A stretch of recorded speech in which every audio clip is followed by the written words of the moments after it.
I'm Jamie Rose. I'm a spiritually based coach specializing in the work of my mentor, Phil Stutz, and am also profoundly influenced by his colleague, Barry Michels, who is the co author of the internationally best selling books, The Tools and Coming Alive. And I'm so excited to talk to Barry today. You've had a profound, as I just said, a profound influence on me and my work and me as a person. I consider you a dear friend, and humbly maybe a bit of a colleague these days, but I feel a little feel like you're here and I'm here with all due respect. Um, so, Thank you, by the way. I really appreciate your inviting me on, and I'm really looking forward to talking to you. It's a great conversation. yeah, I just love you. And Barry and I are both, for different reasons, going through our lives are very shaken up right now. And I wanted to talk to him about um, this idea of when, you have a plan for the day or you have ideas of how you're going to be in the world, and yet you feel like you're living in a snow globe, like upheaval. And all of us always live in that place to a degree. But Barry's going through some stuff right now. I'm going through stuff right now that we can't, it is very much present. Before we get into that, because it's going to lead in, Barry and his wonderful colleague, the very brilliant Kristen Sargent, just did a podcast on the Goop podcast called "What Is Your Shadow Trying to Tell You?" And I will, on my YouTube channel, have a link to that conversation. But in it, they talk about the shadow. And for those of you who don't know about that, Carl Jung, the psychiatrist Carl Jung, first came up with this concept of the shadow. And let's see, I have even a quote here. He called it, hold on, the thing a person has no wish to be. And That Barry and the other thing he says is it's everything you wish you weren't but are. and we do love that, yes. Yes. But in this podcast, Kristen led Barry into a shadow exercise. I'd love you to kind of you don't have to relive it, but the way that it played out was you talked about a vacation you had taken and some things that happened. So can you tell us about that a little bit? Yes, my wife and I were in Hawaii, and it was toward the end of the trip, and I was tasked at the end with returning our rental car. On any other vacation, this would have been a normal event, not to be mentioned on a podcast afterwards. But on this particular occasion, I began to manifest symptoms of what I later found out was Lewy body dementia, which is a Parkinson's-like neurological condition. And I got lost on my way to the rental car place, and I couldn't find it despite the navigational equipment that I had. I ended up sort of lost in a place that wasn't on the navigational equipment. And I began to experience the kind of helplessness that I hadn't experienced since I was like 3 years old. I mean, it was horrifying, terrifying, and deeply, deeply anxiety producing. Yeah, and what struck me in the podcast was, let's bring it back to this shadow work, is this part of us that maybe we have revealed the insecure part that happened on the playground, or maybe with traumatic things at home, but you are now having another shadow persona, which is this Lewy body dementia shadow. Yeah. And it really struck me. It was very moving. And I so want to just thank you for being so honest about this part of your journey, because we see the surface stuff on Instagram. We, even with us, you see our webinars and we talk about the tools, but we're going through some deep things, and so are our listeners and students for the most part. And we don't always see that or talk about it. So it's important that you all know what Barry's walking through while teaching, Mhm. and showing up in a just a beautifully vulnerable way. So, but I'd love you to talk a little bit about. Can I just have you do a little shadow work right now with Sure. this guy? Okay. So Barry, close your eyes, and now think back to this feeling of feeling so helpless and not being able to trust yourself, so alone and scared, and give this part of you a form. See what this part of you looks like. Can you see him? Yes.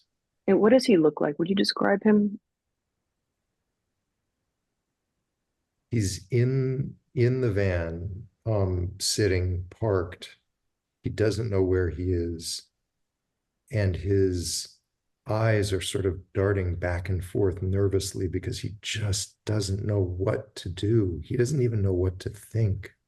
Yeah. Um, and he's the other thing I would add is that I'm not aware of it at the time, but I'm being very critical of him. Yeah. It's Yeah. my attitude is, what the fuck's wrong with you? Yeah. Get your act together here. Yeah. You've been doing this your whole life, kind of thing. And so he's feeling really unfairly criticized. Yeah. Like his feeling is, dude, I can't. I don't know how to do Yeah. this. And Barry, just in this exercise, this moment, can you just go over to him and hold him? Can you just go over and hug him and hold him and comfort him and make him feel not alone, that he is safe with you and you can love him in whatever state he is? Yeah. Can you imagine that? Can you feel it? Yeah. And what is his response to this? It takes him a little while to trust me. Yeah. Then he fully relaxes in me Yeah. and just really lets go and Just hold him. yeah. He's safe and he's able to be loved in whatever form. Good. And when you're ready, open your eyes. Whew. Yeah, that just like, Yeah. wow.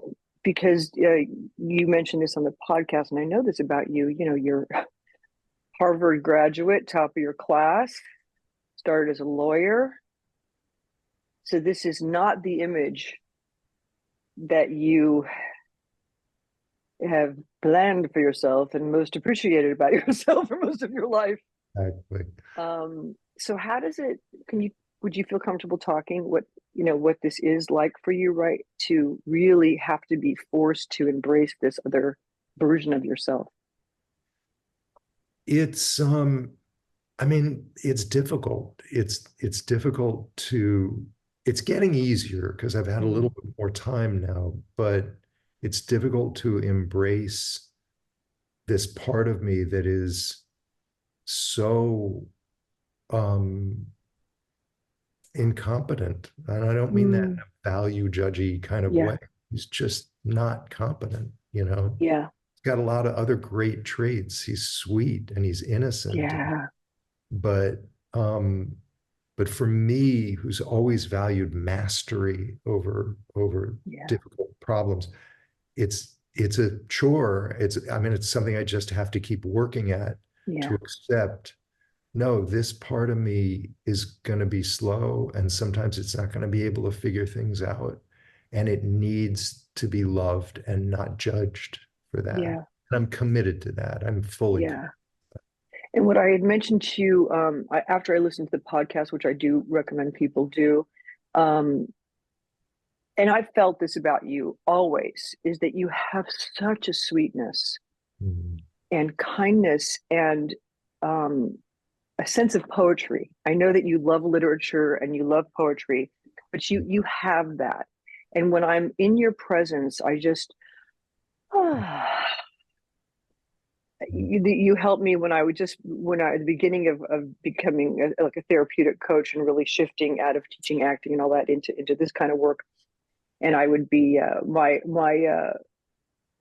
my extreme persona when I'm scared is to be a lot and to talk a lot and go forward a lot. And Mhm. you taught me how to really connect with this shadow in a non-intellectual way. And the part of me, what's driving all that intensity for me is just this really terrified little girl who had a really scary childhood, um and by connecting with her and bringing her into my coaching sessions or into my seminars and making her, I always say, you're my number one.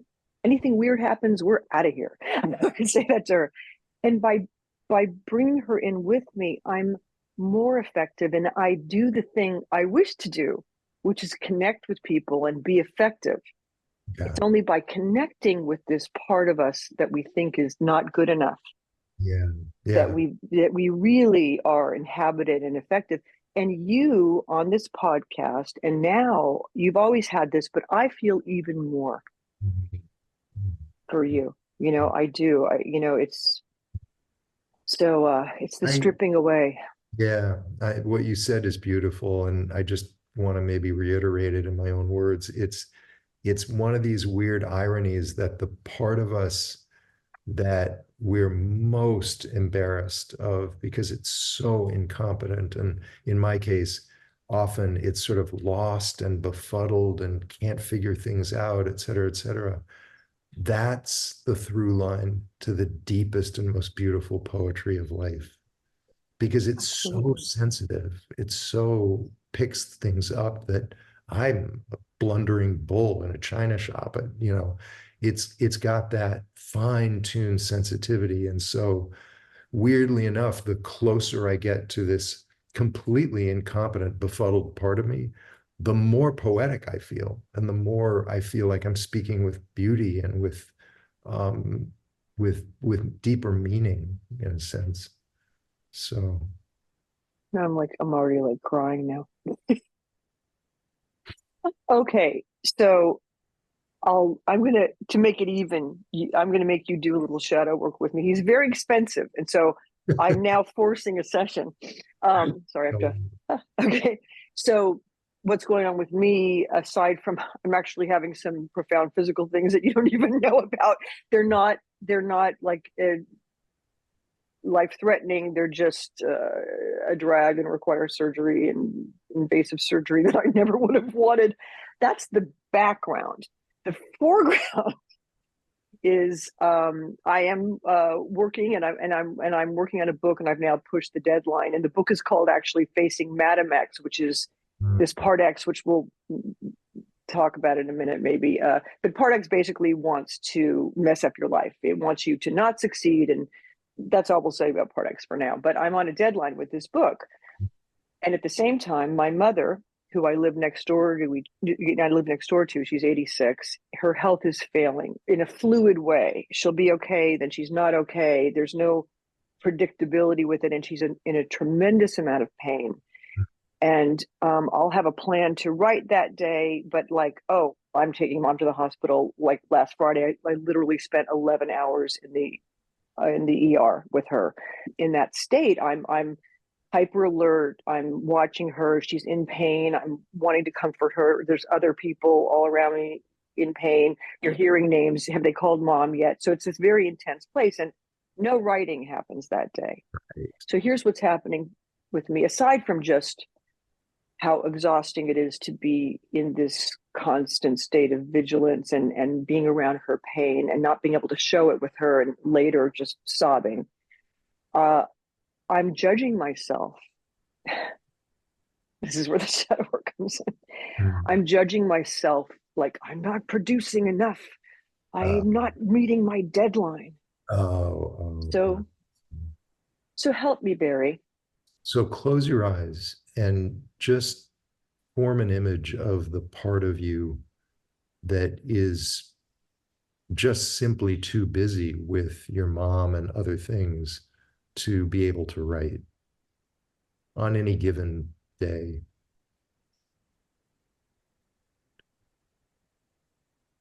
Yeah, I got her. Good. Now ask her, how do you feel about my presumption, which is that it's your fault that you're not writing, as opposed to circumstances are making it impossible? She feels angry at me, Yeah. and that I'm asking of her. It's impossible what Yeah. I'm asking of her. How do you feel when she says that to you? I feel terrible. And I get it, and I get that she has felt this way in some way most of her life, and I'm doing it to her again. Something, a layer that I thought I'd overcome in terms of loving her, I've really abandoned her. Mhm. So say to her like this, um, number one, you're right, and I'm wrong to push you. And number two, I want to admit that on a certain level, it's mostly unconscious, but on a certain level, it's arrogant of me to expect you to be able to do more than you can actually do. Yeah. So I just see myself right now, just I'm at her feet and I've got my arms around her and I'm just begging her to forgive me Beautiful. and letting her know that I've got her and I'm going to connect with her all the time right now. I'm going to Beautiful. remember that she is the most important relationship I have, and I'm going to carry her with me through all of this. That's excellent. Now, look, one last thing. I just want you to ask her, because this is a habit, um, even despite my best intentions, I'm likely to do it again, at some Mm. point, maybe this afternoon or Maybe tomorrow. in 10 minutes. You never know. Human nature. And ask her what what would be a good warning sign that you, the shadow, could give me that will clue me into the fact that I'm getting back into that egotistical position.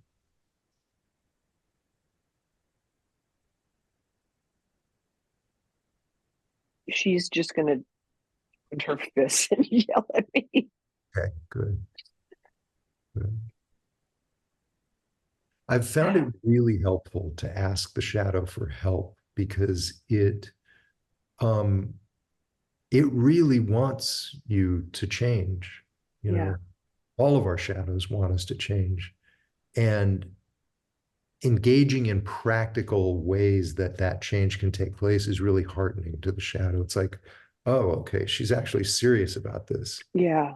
and speak up at that moment, and maybe she'll actually listen, kind of thing. Yeah, I love that because I'm used to just sort of making it that it's a one-way street, but I'm giving the shadow the permission to like, hey, like my cat, it wants something, it hits my leg. So it's Right, kind of letting right, her be kind of, let her right. do that too. I Um, much earlier iteration of my shadow was this teenage, it was like 16-year-old kid, very cynical. And he and I got into this very good kind of rapport where whenever I started to get too like pontificating or preaching or whatever, he'd just say, dude, that was it. It was, it was perfect, I just perfect. like it. Yeah, it just cracked me up. It's like, oh yeah, That's I'm so so sorry. great. Okay, so I'm going to look at this as the end of part one. And also, I need to know where to send the check for the session you just did. I know how to get free sessions. Hey, talk Right. to me on my YouTube channel. So Barry and I have just shown our our insides, and I know that people who are listening today, many of you are also going through profound upheavals, tragedies, where life is kind of forcing you to not be able to color in the lines, right? Where we have an idea of how things are supposed to go, and life is just shaking it up. In Barry's case, it's the the fluidity of his acuity, mental acuity in that moment. For me, it's like, what do I have to go to the hospital today, or can I work? So, what can we give people? What do you use, Barry, that keeps you solid through this Yeah. time? You know what helps me the most? And I hope that I can speak about this in a way that doesn't come across as theoretical because it's so not. But what helps me the most is actually to imagine that there is an endless, infinite pool of love surrounding me at all times and that it's real. that it's there and that it can be tapped into. And then what I do, so I try to actually feel that around me as much of the day as I possibly can. And then when I'm struggling or when I'm trying to have an impact on someone or I'm trying to write and I'm blocked or whatever, what I do is I try to tap in to that infinite pool of love around me, gather it up, bring it into my chest, and then flow it out into whatever it is that I'm doing or whomever I'm speaking to. That's called outflow. You're just Hmm. flowing out with an infinite amount of love. And you know, the weird thing about outflow is that you're giving away everything. And yet at the same time, because what you're giving away is infinite, you're very empowered and elevated by it. So you feel better giving away. You don't feel like you're losing anything, you know, in a strange sense. So I know that sounds maybe theoretical, but I actually find that it does more to empower people in any situation that they might be in than, you know, the simpler, more sort of prosaic formulations that people have, like swear at that person if they're being mean to you or whatever. It just doesn't help. Right? Feel the fear and do it anyway. Yeah, right, right. Well, this, of course, reminds me of what was the only tool Phil had back in 1987, 88, when I Right, met him. And I know you just started being mentored by him about that time. right. And he was big on calling things the principle of. And Yes. this was called the principle of radiation. So, Barry, I'm going to take both you and I through the principle of radiation right now, which is a great tool and so easy. Okay, so let's both close our eyes. I'm going to do it with you. And now imagine you're surrounded by what Barry just described as this essence of love. And now experience this love as a kind of golden light. It's all around you, in the atmosphere around you. And now begin to pull this golden light into the center of your chest. And it starts to build there. It becomes a kind of bubbling fountain of light. And this light becomes so huge, it begins to spill out back into the environment, bathing the room you're in this golden, loving, radiant light. And bring this light back into your center of your chest. Let it build and then flow out, and keep cycling it. And now keep doing the tool, but open your eyes. So you're here with your eyes open, you're bringing that light in, it's in the center of your chest, it's spilling out, bathing you, Barry. Not hard to do because I love you so much, but Mhm. this was the one tool that Phil taught me back then. And I did it all the time. You know, I still do it all the time. And I love it because there's not a lot of visualization. It's just a feeling kind of a thing. And I'm so glad you brought it up Yeah. because I It's big- kind of forgot about it.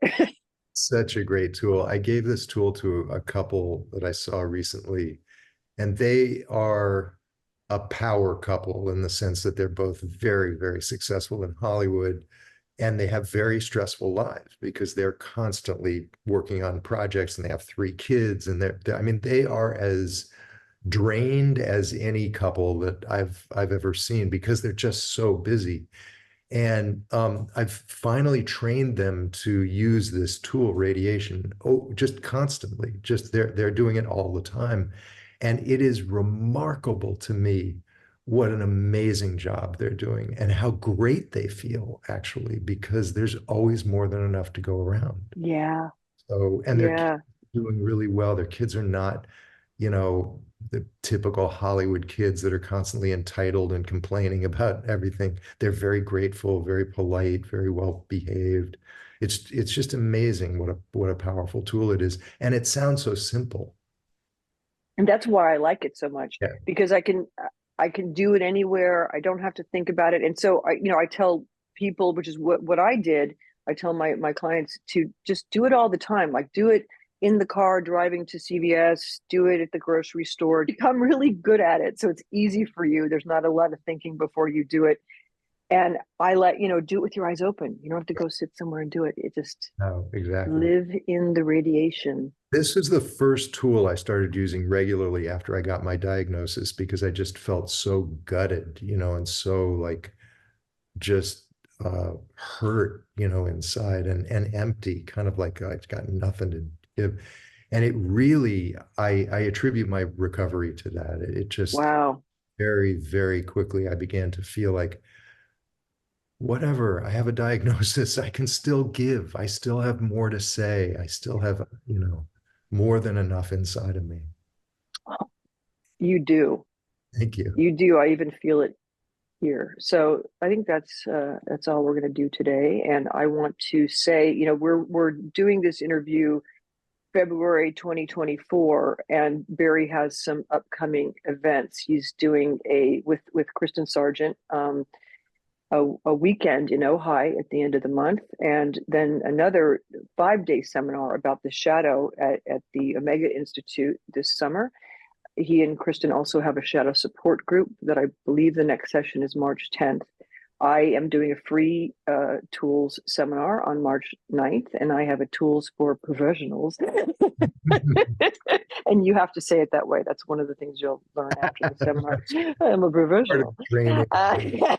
It's really for people who want to bring this work into their practices, and also people who've been doing the tools for a while who have questions. But it is not a certification or anything like that. It's just a place to learn.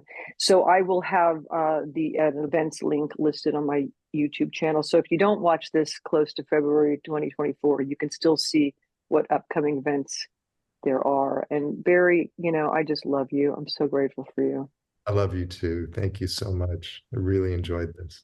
All right, my dear, I'm going to end recording now.